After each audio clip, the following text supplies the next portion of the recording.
And he says, yeah, I was just trying to voice it out. I said, I think many Christians hold communal worship as a higher standard than, say, streaming. I do believe that. I believe streaming has value for example, people who are shut-ins, for individuals who are sick and can't come to church that Sunday morning. They don't want to miss the service. They don't want to miss them. They're following along with the pastor and their congregation. They're traveling sometimes. That's possible.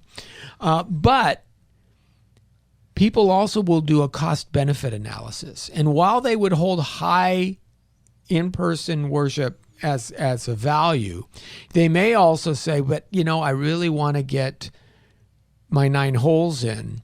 So if I stream it while I'm on the road, I'm kind of doing the same thing. It's not quite as good as being there, but it's close, right? Close enough. And so this cost-benefit analysis starts to come in, and it becomes more reflective, more self-driven in its desire. And I was talking about this with a couple of pastors, and they came back and said, yeah, but it does help you if you're in another city, like one of our pastors who was going up to Washington in order to watch his grandchildren. He said, so we were able to join with the community. I said, that's great, but what did you lose?